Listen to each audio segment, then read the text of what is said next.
Hello and welcome to Healing with Wisdom podcast. Here every week we talk about modern and ancient practical tools to make sense of our lives and break free from the present day chaos. I'm Pepe. I'm very excited to have you with us today for today's episode. Today we will talk about mainly Stoicism. This is the first episode of a series of 5 episodes. They all talk about Stoicism and different aspects of this philosophy. And it's also the very first podcast that I'm recording for you guys today. So I'm very excited. It's my very first podcast that I'm recording ever. So I love you guys. Give me some feedback at the end in the comment and stick until the end to get the most out of it as well. This is Stoicism is a philosophy that is an ancient philosophy that can help anyone, especially through tough times, live a more tranquil, meaningful, and enjoyable life, as well as becoming a highly virtuous person. That is someone with high moral standards, basically. So let's dive deep into actually what is Stoicism. Let's define what Stoicism is. Basically, Stoicism is an ancient Greek philosophy that was founded in Athens in the early 3rd century before Jesus Christ was even born. So, more than 2000 years ago.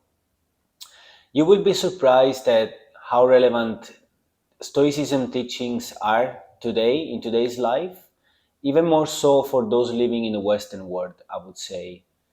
What makes Stoicism stand out, in my opinion, it's the practicality of this philosophy. It's not philosophy for theory's sake, but Stoicism it's actually philosophy for practice sake. So Stoicism tells us that everything that we learn through theory slash philosophy, we have to put it into practice.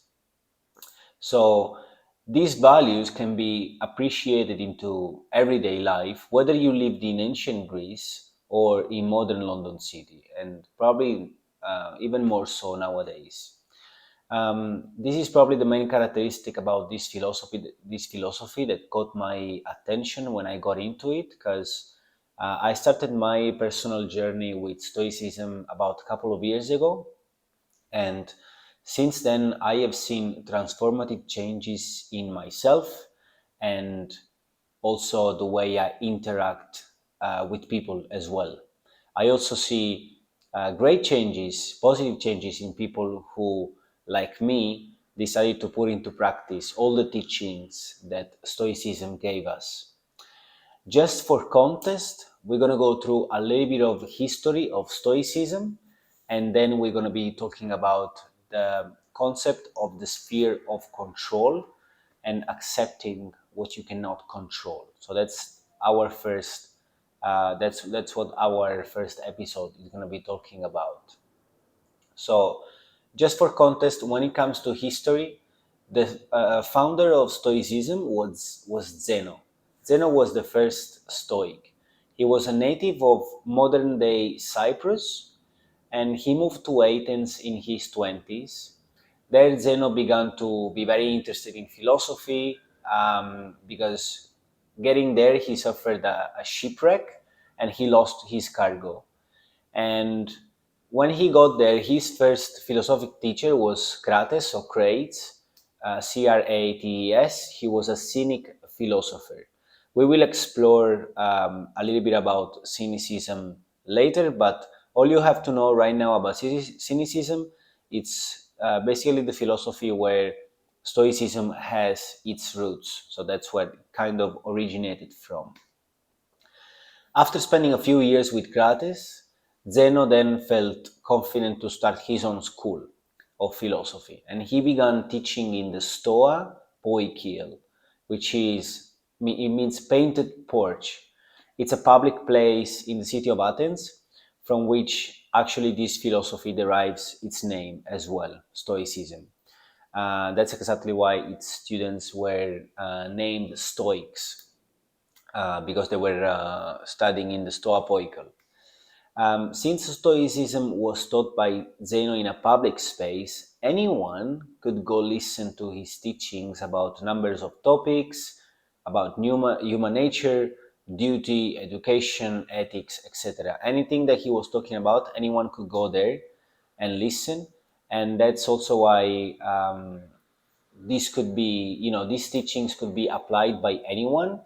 And because it was available to everyone, it spread pretty quickly in ancient Athens. So until the heads of Stoa, so the main philosophers of the Stoa Poikol, were chosen eventually as ambassadors to represent Athens in political negotiations with Rome, where Stoicism eventually then started thriving even more, thanks to the Stoics giving even more lectures in the Roman cities. So basically, the Stoics were chosen to go all the way to Rome to talk about, for political negotiation, and they were giving lectures there too. For them, it was kind of like a service. It was kind of like serving, because for Stoics, it's important to serve humanity in the best way as you can, and we will see this in the future episodes as well. If we were to define, going back to history, if we were to define three of the most important Stoic philosophers of all time, apart from Zeno, there would be Seneca, which was the advisor of the Emperor Nero; Epictetus, which was a slave, and he will actually be one of the major characters in this series of episodes. We're going to talk about Epictetus a lot, and then we got the Emperor Marcus Aurelius, which is the author of the Meditations. Um, Sadly, the Stoic Academy closed in 529 after Jesus Christ, uh, because of the Christianity legalization, basically. So eventually, some emperor, which I don't remember the name of, decided to close this school, but its teachings as well, thanks to Epictetus and Marcus Aurelius as well. That's why nowadays we still can access to this beautiful wisdom. Let's move past the history a little bit. That was just for context, and let's dive deep into what Stoicism core, and how it tremendously can influence our lives in such a positive way that if you put these teachings into practice, you will gradually get rid of negative feelings such as regret, such as anger, anxiety, guilt, shame, you name it, jealousy, etc. You will train your wisdom instead. Instead of feeding these negative emotions, you will train your wisdom. You will become more wise, which is probably the most important quality that Stoicism teaches us. Before we go ahead, I should remind you all the time that Stoicism is a practical philosophy, in the sense that Stoics were not interested in theory for theory's sake, but they were interested in putting this theory into practice. They were interested in putting these teachings into real life. So, what does it mean for the listeners? It means that I could go on and on and on about talking about this philosophy and the practical steps you can take in order to improve your life and blah, blah, blah, blah, blah. But if you don't put it into practice, my words are just words, and it just stays in your head without having any effect on your life. Remember, knowledge is power, but as I like to say, practice makes perfect. Or even better, perfect practice makes perfect. Obviously, perfection doesn't actually exist, right? But you can get pretty damn close with consistency. And with Stoicism, you can get pretty close. Now, let's talk a little bit about the dichotomy of control, which is, in my opinion, probably one of the main teachings when it comes to Stoicism. It's probably the number one thing that if someone would ask me what is Stoicism and tell me one good thing about Stoicism, it would be, for me, it would be this. So the dichotomy of control means essentially that every single one of us has something that I like to call the sphere of control. There is a number of things around you and inside you that you are in charge of. According to Stoics, um, so these are precisely the things that we should focus on. Okay, we will go back to this in a moment. Just outside of the sphere of control, imagine yourself and imagine the sphere of control around you. It's an imaginary sphere, and there's a bunch of things you are in charge of. Outside of this sphere of control, there is what I like to call the sphere of influence. This is the sphere of things that we can exert some sort of effect on. We can kind of influence, but we don't control the outcome of these things or actions or whatever. It's an immense number of other things outside of the sphere of influence. There's an immense number of other things, which is basically the rest of the stuff that we have neither control nor influence on. Okay? And these are the things that Stoics are not concerned with. So you have yourself and the sphere of control, which starts within and slightly outside of you. Then there is that's a, bunch of stuff that you are in charge of, that you can change the outcome of. Then we have the sphere of influence, which is a bunch of things that you can influence, but you don't control the outcome of. You can only influence these kind of things. You cannot decide whether or not they are going to be exactly like you want them to be. And then outside of the sphere of influence, there's a bunch of stuff that you don't have not even a little bit of control on. So the Stoics are not concerned with this stuff, not because they are reckless, but because they are very aware of their limits and possibilities, and they recognize and accept them. Okay, so they recognize and accept their own limitations. That's key, because understanding that being concerned or worried about something you cannot control, it's not logical, and therefore being impacted negatively by it has absolutely no sense. Because Stoicism is a very logical philosophy. So doing something not logical, it would be like against it, and it would impact your life negatively. It would impact your thoughts negatively. Let's dive deep a little bit more into each one of the sphere of control, influence, and not control. So we have the sphere of control. Basically, what are the things that are inside this sphere? What are the things that we have control on actually? Generally speaking, these are internal things such as judgments, your beliefs, your desires, your aversions, your decisions, essentially your thoughts, your mind, and your actions as well. This sphere covers your mind and will, basically. Stoics believe that true freedom and happiness can be achieved only by focusing on this domain. Okay, so because these are the things that we have full power on, that's what we have to focus on if we have a specific goal or outcome that we want to achieve. Okay, so inside the sphere of control, there is will and action, basically your own action.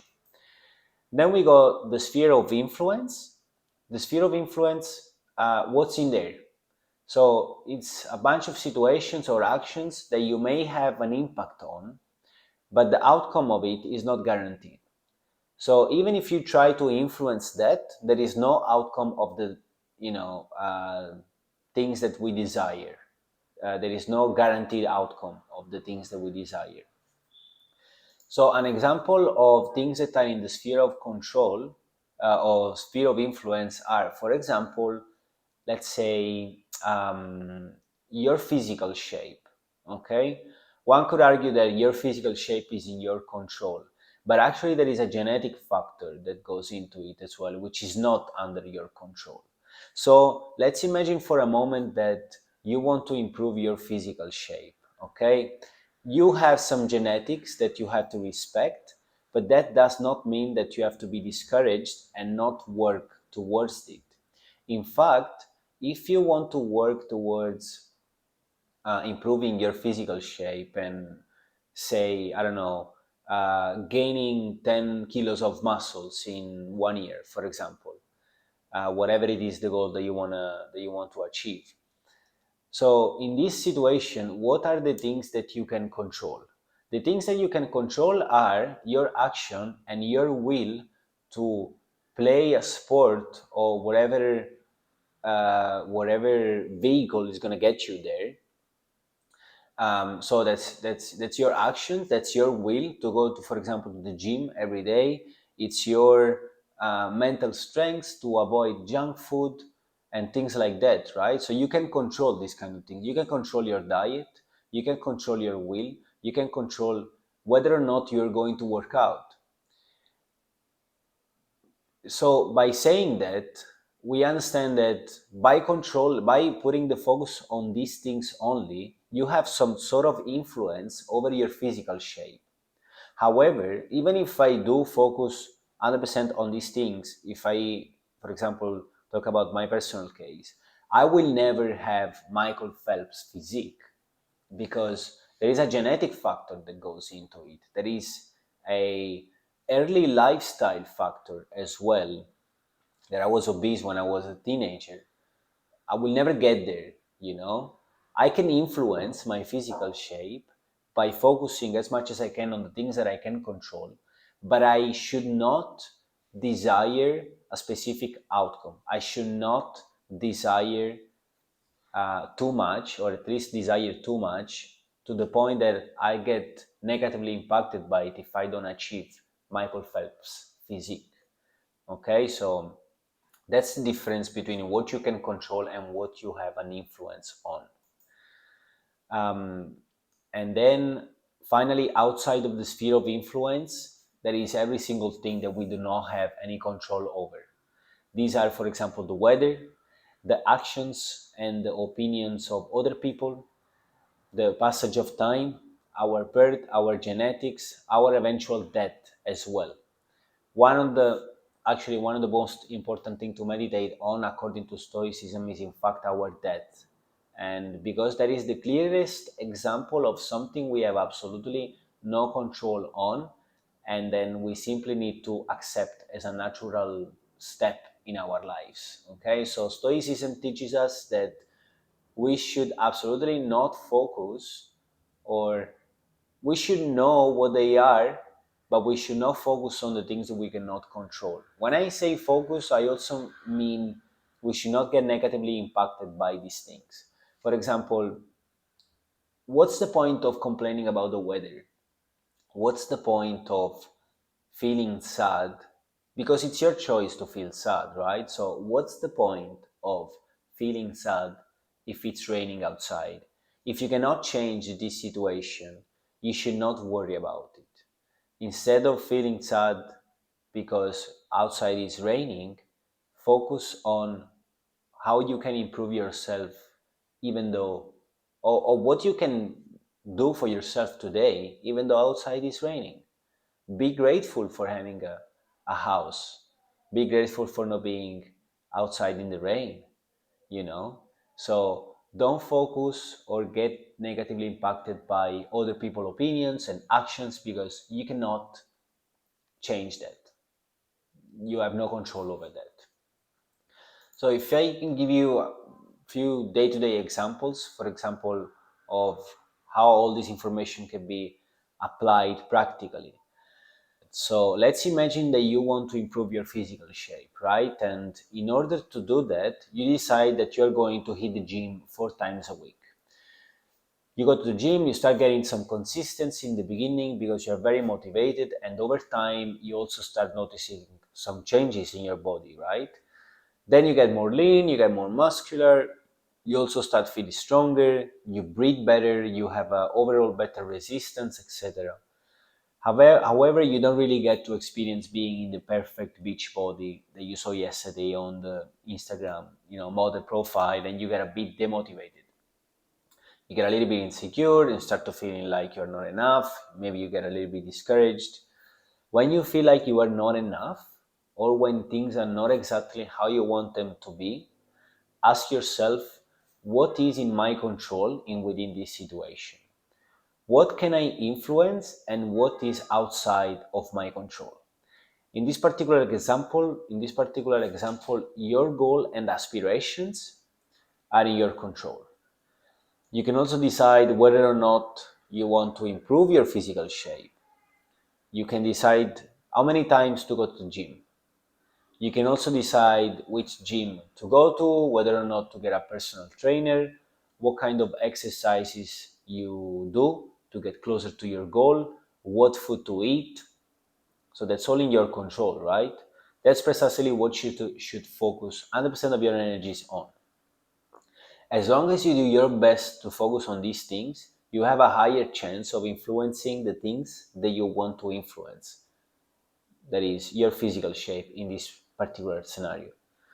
What are the things that you have some sort of influence on? This gym example, in fact, is your cardiovascular health, not only your physical shape, but also your cardiovascular health, your aesthetic, your overall health, I'd say. Because it's also with health, right? Like you can go to the gym and you play whatever sports, and then beautiful day, you get a cardiovascular problem, and the most important thing is that you focused on the things that you could focus, and not worry, but don't be discouraged if problems start to arise anyway and things are not the way you expected it to be anyways. The fact that you have some sort of influence on your aesthetics or physical appearance and your health does not mean that you can control it. Despite the fact that you can influence it by choosing to focus on the things you can control, it doesn't mean that you will necessarily reach your ideal desired outcome. You should not, in fact, desire any outcome, because even though you can influence your physical shape by working out, you cannot influence your genetics, you cannot influence your early developmental environment, which is of great importance when it comes to your physique in adulthood. In other words, you cannot control the outcome. You should only focus on the things you can control. Do your best to influence those and accept whatever it is that the final outcome is, without desiring anything else, basically. This is the beauty of the dichotomy of control. It trains your acceptance muscles. It reminds you that there is always room for improvement, but at the same time, it rewires your brain into being satisfied about the things that are in your possession already. Because you have done your best to obtain them. And Buddhism teaches us a very similar lesson about acceptance, and this concept is in fact the pillar on which this beautiful Asian philosophy is based. We will have the chance to talk about Buddhism in a later episode as well. But for the moment, if you are finding this information valuable, make sure please that you spread the word further with friends and family, because it might be valuable to someone else as well. By commenting, you can like the podcast, you can share our podcast. You're not only supporting us, but you spreading knowledge to other people, and you take part in changing their lives as well, which is it's nice. It's a little bit of good karma there. So don't forget to subscribe. Hit that subscribe button to ensure that you don't miss out on future talks. This is the best way to support our podcast so that we can invest more money into it and give you a better experience. Also, if you are listening to this podcast on a platform, on a podcast platform, and you prefer to watch the video instead, you can check out our YouTube channel, Healing with Wisdom, and you'll find the link in the description. Now, let's go on and continue with Stoicism. I'll give you another example on how the dichotomy of control can be applied to everyday life. So let's assume for a moment that you are an entrepreneur. You want to launch a new product or a new service. Let's assume you open a restaurant, for example, and um, think about for a moment what is in your control when opening a restaurant or whatever business applies to you. First of all, you can control the amount of effort that you put into this new opening, right? So that's your action there. You can control your learning, you can control your adaptability according to the market, of course. You can do a very good market research. You can do your best to hire the right people, etc. So your actions in this case are these and they are in your control.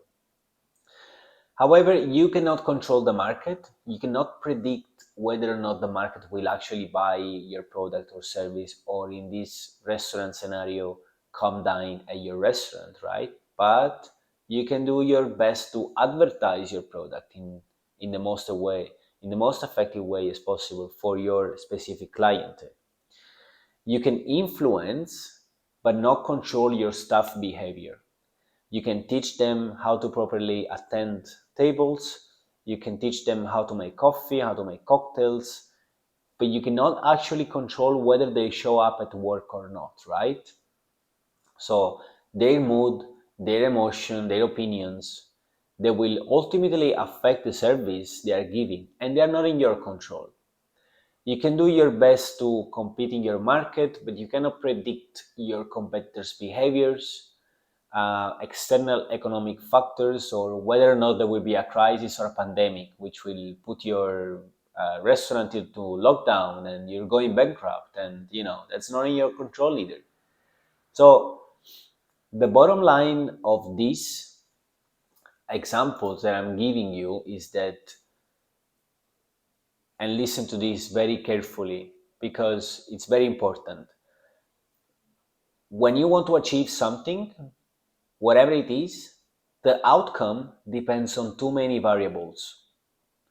So just focus on doing the best as you can in order to maximize your chances of success. And you will find that your confidence or your satisfaction lies in whatever it is in your power to do, not in the final outcome. In other words, whether or not you succeed, you will be satisfied because you know that you have given your best, focusing on the things that you can control. Okay? So your confidence lies in whatever it is in your power to do. In the moment you've done the best, that's when you have to be satisfied with yourself, regardless of whether or not you won the title, whether or not you opened a good restaurant, whether or not you reached a good physical shape, whether or not you've learned to play the guitar or to make a pod, to let people like your podcast or whatever. So, just to recap quickly, um, about this episode, we're almost done. So, just a quick recap. We talked a little bit about the history of Stoicism. Um, just for context, you don't really have to know, but if you want to kind of get deeper into it, it's really good to know. It's really good to put it into a historical context as well, knowing that I think the most important thing in this case is knowing that these teachings are very old and they really are, they've been told from, written down and told from families to families throughout more than 2000 years. So if we still have them today, there must be a reason. Then we talked about obviously the dichotomy of control and how it makes more sense to simply just focus on the things that you can control, trying to influence the things that you can influence, and not worrying about the things that you cannot control. Okay, so that's the dichotomy of control there. Now we have a practical exercise to finish off every single podcast, actually. I'd like to end with a question. You can write it down on your notes, on your phone, whatever. I suggest you grab a pen and then you write it down with a pen without your phone. It's better. Um, do you ever find yourself getting stressed because things that are outside of your sphere of control don't go your way? I repeat it. If you're writing it down, it's better. Do you ever find yourself getting stressed because things that are outside of your sphere of control don't go your way? Take a moment to think about it. If so, the dichotomy of control is a very valuable lesson to reflect about for you and for everyone in general. The Stoics knew this more than 2000 years ago. Personally, when I've learned this and put it into practice, that's when I've realized that so many people, including myself, of course, and I still do it today, complain about things that are outside of their control without realizing that they are only damaging their mood and themselves as a whole by producing so many negative thoughts and emotions that won't change absolutely anything. Okay, so every time you feel like things are not going the way you would like them to, ask yourself, is this inside or outside of my sphere of control? If the answer is yes, it's inside my sphere of control, then act. Okay, so if there is something that you can do about it, then do it. If there is nothing that you can do about this, then remind yourself that this is none of your concern and move on with your life. If you think there is something you can influence from this situation, then do your best to do so, but don't expect an outcome, because once you start to desire a specific outcome, that's when disappointment comes in sometimes. Don't desire any outcome, just work towards it anyways, fall in love with the process, and then whatever comes your way, just take it. I want to repeat what I said before. The outcome depends on too many variables, so just focus on doing the best as you can in order to maximize your chances of success, and you will find that your confidence lies in whatever was in your power to do, not in the final outcome. I'd like to end this episode with a famous quote from the Discourses. Just for context, the Discourses is a series of lectures by the Stoic philosopher Epictetus. I should mention that Epictetus himself did not write these lectures. Instead, they were transcribed and preserved by his student Arrian. The Discourses are essentially Arrian's notes from Epictetus' teachings. Very beautiful book, which I really recommend. The quote is the following: we must take the best of those things that are in our power and take the rest as nature give it. Okay, so I just want to leave you ending today's podcast with this beautiful quote. If you find today's episode valuable, remember to subscribe, comment, and like the podcast wherever it is, on Spotify, Apple Podcasts, or YouTube, or you can share the podcast. It's not just supporting us, it's a step towards spreading wisdom that can change lives and help create a better world. If you can think of someone, your dad, your mom, your sister, your girlfriend, your boyfriend, someone that would find these teachings valuable, please share it with them. Take a moment to engage, it's going to create an amazing ripple effect. Make sure you write in the comments your thoughts about this episode, what you think can be improved. Give me some feedback, and if there is anything you'd like me to talk about next, I'd be happy to listen. If you prefer to watch the video podcast instead, check out our YouTube channel, Healing with Wisdom. You'll find the link in the description, and you'll also find some affiliate links. There is a few books that I recommend if you want to get deep with your Stoicism studies. One of my favorite books was How to Be a Stoic from Massimo Pigliucci, which is an Italian author which lives in the US. Um, Oftentimes, reading about Stoicism, especially when you read the Discourses or the meditation from Marcus Aurelius, it gets pretty like it's like a poem, so it gets pretty philosophical actually.